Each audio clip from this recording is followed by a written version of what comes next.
Bom, continuando aqui falando de trabalho, tá? Em algumas situações a gente pode simplificar o cálculo do trabalho, em algumas situações bem específicas, né? Quando a força atuando no sistema ela é constante, tá? Quando a força atuando no sistema é constante, como é que fica o cálculo do trabalho? O trabalho, pela definição, é integral de uma posição inicial até uma posição final de F escalar dr. Essa é a definição mais geral que nós temos, tá? Isso aqui vale em todas as situações, isso aqui vale, todas as situações. O que é difícil, às vezes, a gente calcular a força, escrever qual é o comportamento da força, tá? Mas em todas as situações isso aqui vale, certo? Mas em uma situação específica, quando a força é constante,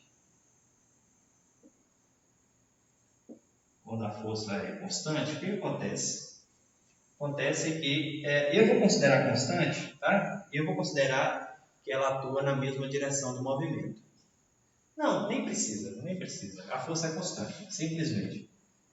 Eu vou calcular um caso mais geral. Simplesmente, isso aqui vai ser a integral de 1 R0 até 1 R de F vezes 1 delta R vezes o cosseno do ângulo formado entre esses dois vetores, tá? Não fiz nada demais, só em vez do produto escalar, coloquei a sua notação completa, né? A força é constante, sai da integral.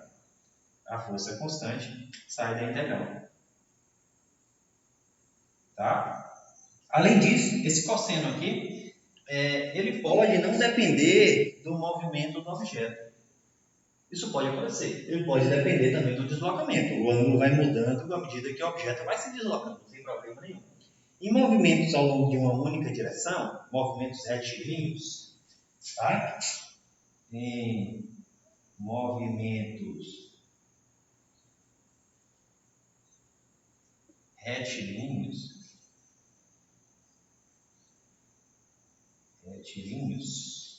Em movimentos retilíneos, o ângulo formado entre a força e o deslocamento muda.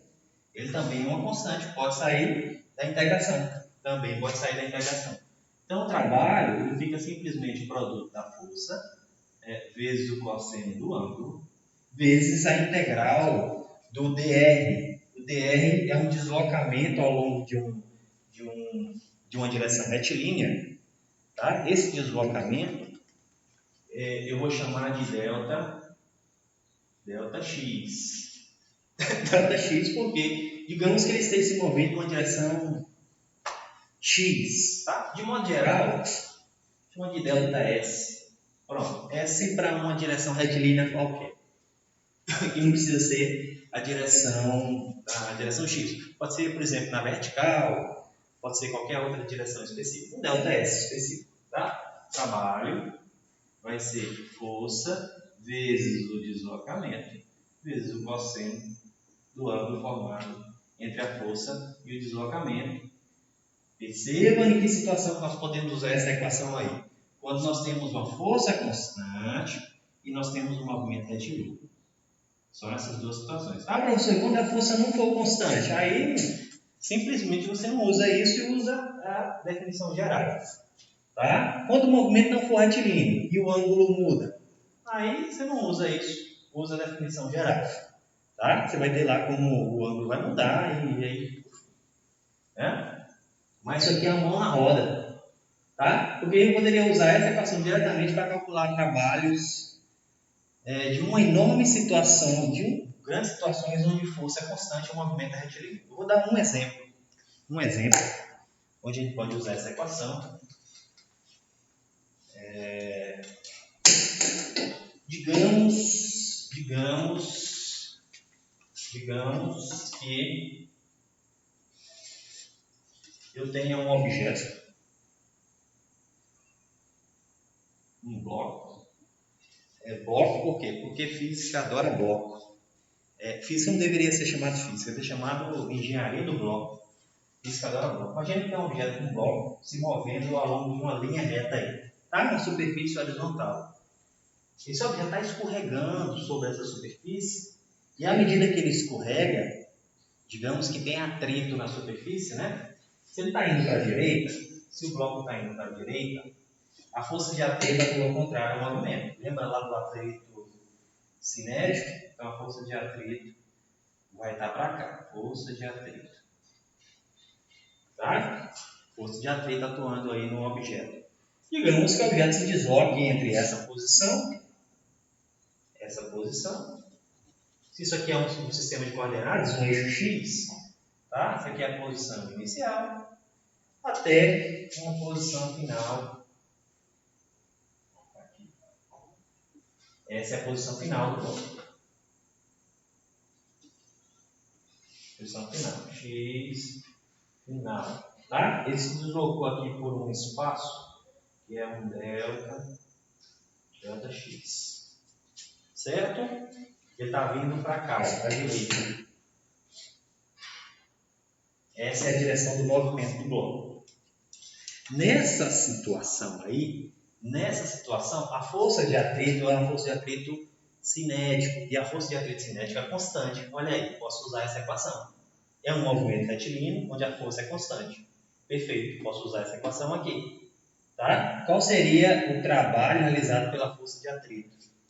O trabalho da força de atrito, vou colocar assim, ó, trabalho AT é igual a força de atrito, e a força de atrito é o produto do coeficiente de atrito cinético vezes a força normal, tá? Mi vezes a normal, certo? Essa aí é o módulo da força de atrito, coeficiente de atrito cinético vezes a normal, vezes o módulo do deslocamento, ó, ΔX,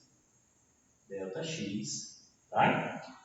Vezes o cosseno do ângulo formado entre força e deslocamento. A força está para lá e o deslocamento está para cá. Os dois vetores formam um ângulo de 180 graus entre si. Tá? O ângulo é 180 graus. A força está para cá, o deslocamento está para lá. O ângulo entre esses dois vetores é 180 graus. Se o ângulo é 180, o cosseno de 180 é menos 1. Então, aqui, ó, eu vou ter aqui vezes menos 1. Então, o trabalho da força de atrito, o trabalho do atrito é igual a menos mi cinético vezes a normal vezes o deslocamento. ΔX. Tá? Tá aí. Na situação, o que vai ter lá no problema? A única diferença disso aqui é que ele vai dar o coeficiente de atrito, digamos que o coeficiente de atrito seja 0,2. Vai dar a força normal, digamos que a normal seja 10 newtons. E vai dar o deslocamento, digamos que o deslocamento seja 2 metros. Aí eu multiplico tudo. Tá? E o trabalho da força de atrito, nessa situação aqui, é negativo. Então é um trabalho, só olhando aí para a aula passada, um trabalho resistivo. O trabalho da força de atrito é um trabalho resistivo. Tá? Então você tem aqui uma situação específica onde você pode usar essa equação de forma direta. Certo? Quando a força for constante. E se a força não for constante? Aí você vai usar a integral. Tá? A gente aprende lá no ensino médio, a gente não pode estudar a integral no ensino médio, que a gente sabe que integral é uma área abaixo de uma curva. Né? Então, se eu tenho como a curva, qual é a curva da força, eu posso simplesmente calcular a área abaixo daquela curva. Tá? Se eu tenho uma força que não é constante, se for constante também funciona, para qualquer tipo de força funciona. Mas digamos que uma força específica tem um gráfico que seja assim. Certo? Como é que eu calculo o trabalho dessa força? Força, que é o gráfico da força em função do deslocamento. Como é que eu calculo o trabalho dessa força entre a posição x igual a 0 e a posição, sei lá, x igual a 10? Simplesmente usando o conhecimento integral. Essa integral me diz que isso é igual a essa área.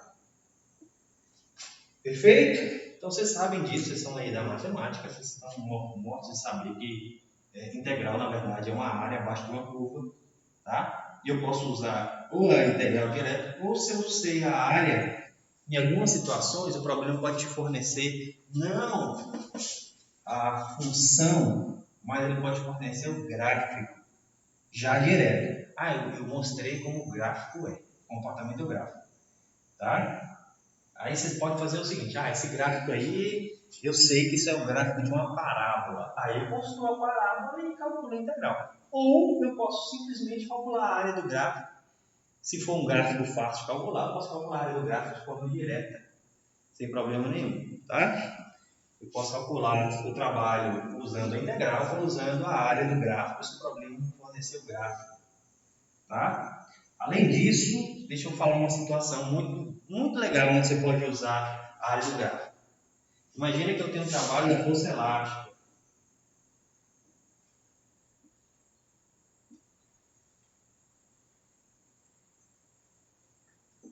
O que é a força elástica? A força elástica é a força realizada, executada por molas ou elásticos, como o próprio nome está dizendo. Imagina que você tem um elástico, aqueles elásticos de roupa, se você puxar o elástico, ele estica, tá? É uma coisa totalmente diferente de uma força de tração. Lá na força de tração, as cordas que a gente tinha, o fio que a gente tinha que executar a força de tração, eles não poderiam esticar, tá? Mas na vida real, a gente sabe que se você puxar um fio ou uma corda, ela estica, tá? Quando ela estica, ela executa um outro tipo de força, chamada força elástica. Toda vez que você pega um elástico e estica o elástico, ele tenta trazer você ou o elástico para aquela situação que tinha antes. A gente chama aquela situação de situação de equilíbrio, tá? Então, forças elásticas tendem a retomar o sistema para a situação de equilíbrio. Se você puxar o elástico, ele puxa de volta. Se você fizer isso numa mola dessas que a gente tem em carro, a gente tem muito em casa, se você puxar a mola, ela vai reagir da mesma forma. Se você puxa a mola, ela reage tentando te trazer para a situação de equilíbrio. Olha, peguei uma mola ali. Isso aqui é uma mola, tá? Ela está na situação de equilíbrio, nessa posição, certo? Se você puxar a mola para baixo, ela vai esticar. A gente diz que ela vai deformar, né? Vai deformar. Eu tenho uma situação de equilíbrio. Imagina que eu consiga prender a mola aqui. Essa aqui é o comprimento de equilíbrio da mola. Essa distância daqui para cá. Se eu puxar a mola, ela pode se deformar até um determinado valor, tá? Essa deformação que ela sofreu, a gente normalmente chama de ΔX. É a deformação da mola.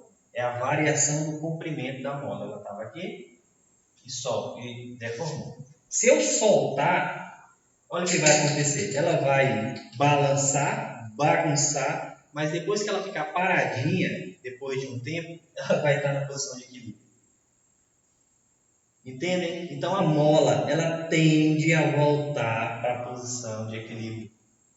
Tá? Isso acontece também se eu comprimir a mola. Imagina que eu empurro ela para cima. Aqui, ó. Deixa eu colocar o pincel aqui que está me atrapalhando.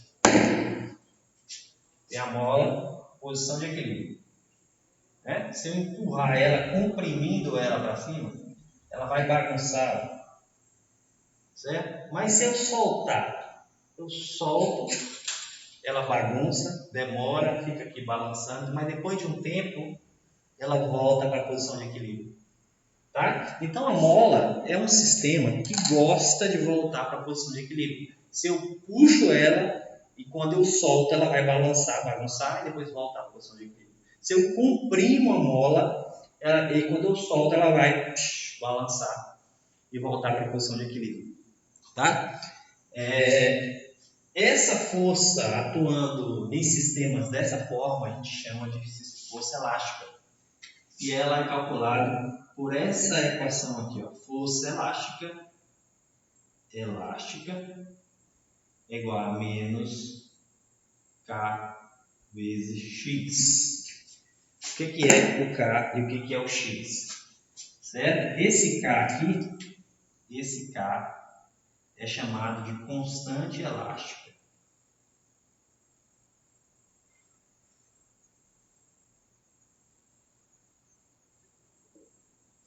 O que é uma constante elástica? Essa mola que eu estou aqui na minha mão é uma mola feita de... ela é um metal envolto em um pedaço de um material plástico, tá?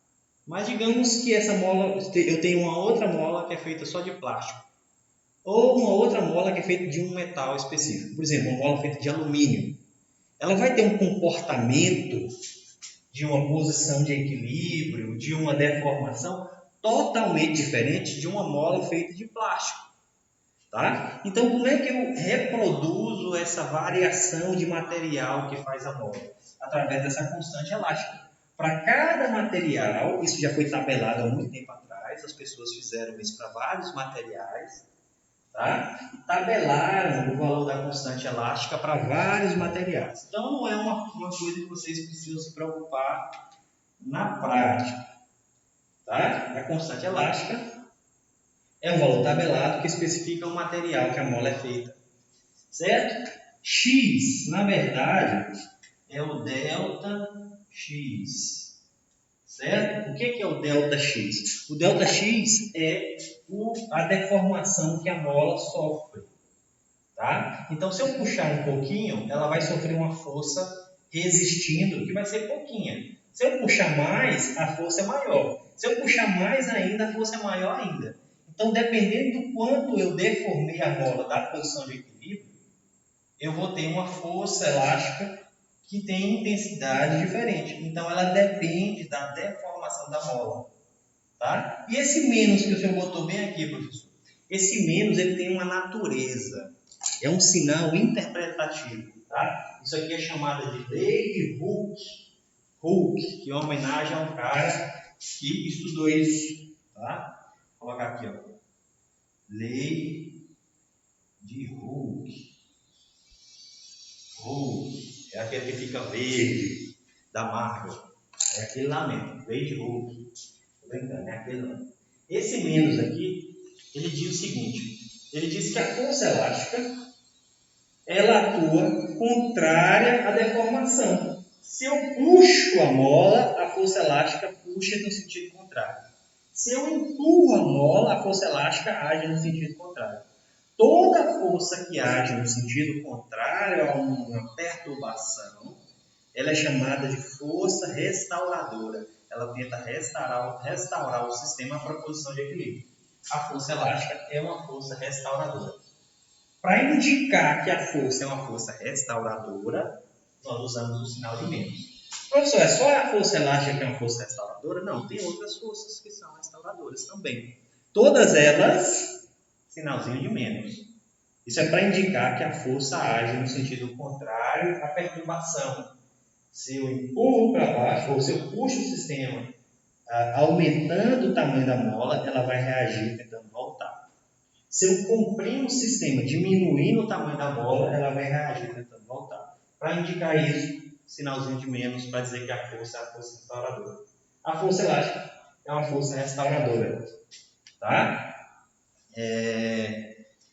Pensando aqui que esse comprimento inicial é x igual a zero, então ΔX vai ser x final menos o x inicial. Se o x inicial é zero, ΔX fica só igual a x. Certo? Só igual a x. Por isso que eu tinha colocado x aqui em vez de ΔX.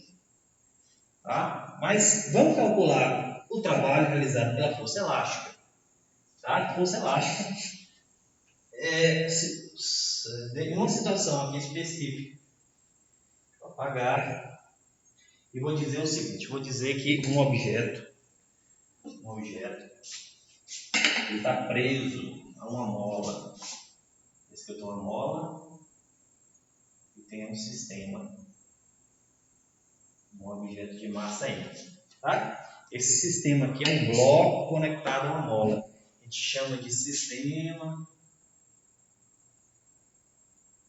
massa, mola. Sistema massa, mola. Isso é importante porque esse é um sistema oscilante. Talvez seja o sistema oscilante mais simples que a gente encontra na natureza. Se você puxar esse bloco para cá e soltar, esse bloco e essa mola vão ficar oscilando Se não existir atrito nem com o ar, nem com a superfície, essa oscilação ela vai acontecer indefinidamente, ou seja, para sempre. Como na natureza existe atrito, essa oscilação ela vai ser uma oscilação que a gente chama de oscilação amortecida. O sistema oscila, mas a cada instante ele oscila cada vez menos, cada vez menos, cada vez menos, vai chegar a um ponto onde ele para. Tá? Então, um minuto que eu vou pegar um...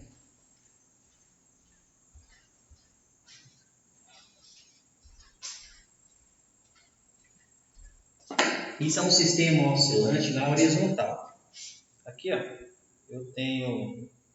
Coloquei um potezinho com um peso. Estou segurando a mola na outra extremidade. Se eu puxar o bloco para baixo e soltar, o sistema vai ficar oscilando devido ao atrito do ar. E também a característica da mola, a mola não é uma mola ideal, tá? Toda vez que ela se mexe, ela gasta energia, tá? Então o sistema chega um momento que ele para. Mas se não tivesse nada disso, fosse um sistema ideal, ele ficaria oscilando para cima e para baixo infinitamente, vocês não iriam mais acabar a aula se vocês ficarem olhando para isso aqui. Tá? Mas esse sistema aqui é um sistema ideal. Imagina para facilitar a sua vida, eu tenho um sistema oscilante ideal. Certo? Nesse sistema oscilante ideal, imagina que eu puxo a mola e ela deforme o sistema até essa posição. Tá? Se eu soltar a mola, a força elástica vai fazer um trabalho, não vai? Puxando o sistema de volta. Imagina que eu estiquei a mola. Deixa eu fazer um desenho mais embaixo. Um desenho embaixo. Na outra situação, onde eu estiquei a mola. Pronto. Ela sai dessa posição aqui e vai para essa posição aqui. Tá? Eu estiquei a mola, deformando o sistema de uma deformação aqui, ó, delta x, ou só x, né? Pensando que o x inicial é aqui. Tá? Pensa que isso aqui é só um x. Se eu soltar, a mola vai puxar o sistema de volta. Vai puxar o sistema de volta. Qual o trabalho realizado pela força elástica? Joga a equação da força elástica aqui. Certo? Então vamos lá. Trabalho realizado pela força elástica.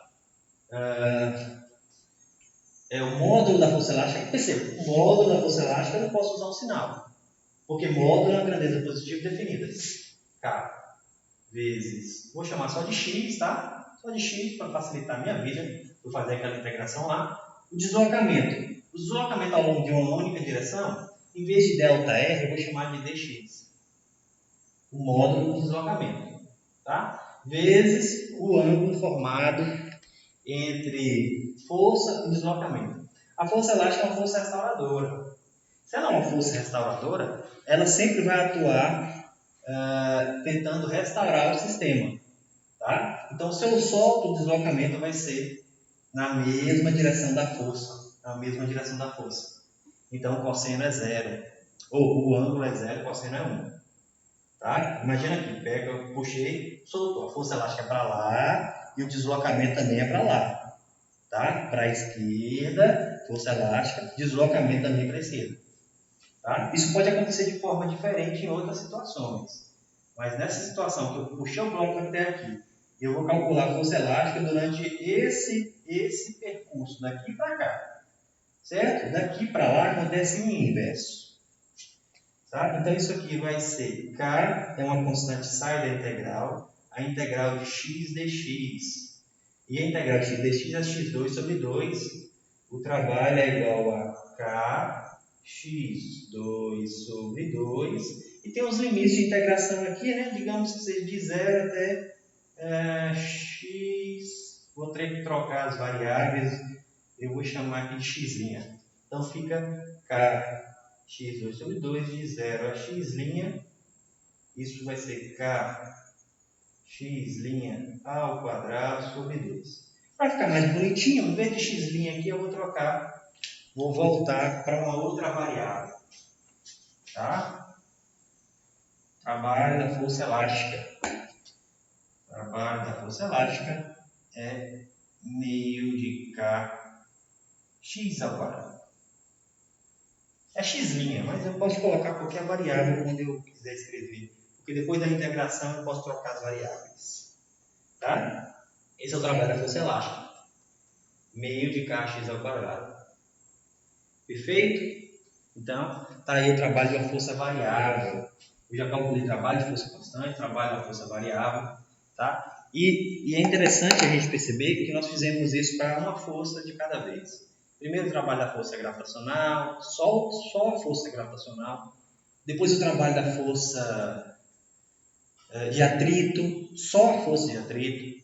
Depois o trabalho da força elástica, só a força elástica. Nenhum sistema normalmente atua mais de um tipo de força. Tá? E é interessante a gente calcular o trabalho total. O trabalho total do sistema. Certo? Você pode fazer isso de duas maneiras. Duas maneiras. E as duas são igualmente compatíveis. Tá? Quando eu tenho mais de uma força, o trabalho total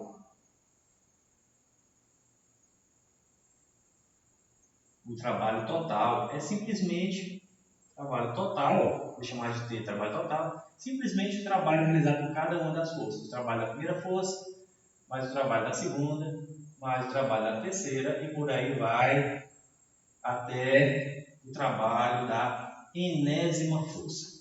Tá? Então, o trabalho total é a soma dos trabalhos de cada uma das forças. Tá? É um somatório variando de 1 até n. Certo? Se você tem duas forças, você só vai ter duas equações dessas, faz para uma, faz para outra, depois soma os dois.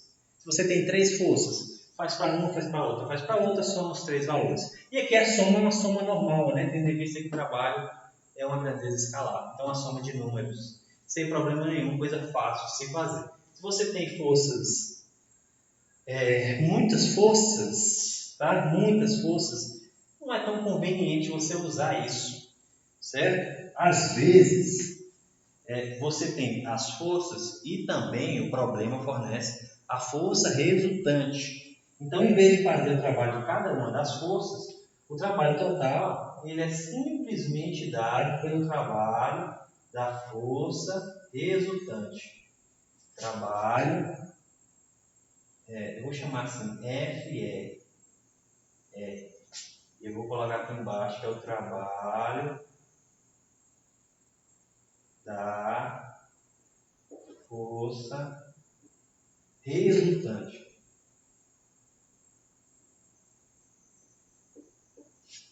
Isso aqui é um R de resultante. A força resultante é como se você tem vários vetores, você calcula o vetor resultante, a soma vetorial de cada um deles. Tá? Você substitui um trabalho que é a soma de vários termos por um único trabalho da força resultante. Certo? Você pode até escrever assim, ó, usando, digamos que a força resultante dê uma força constante.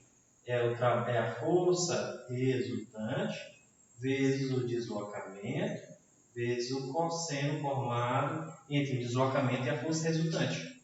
Tá? Então, o trabalho da força resultante, se for uma força constante,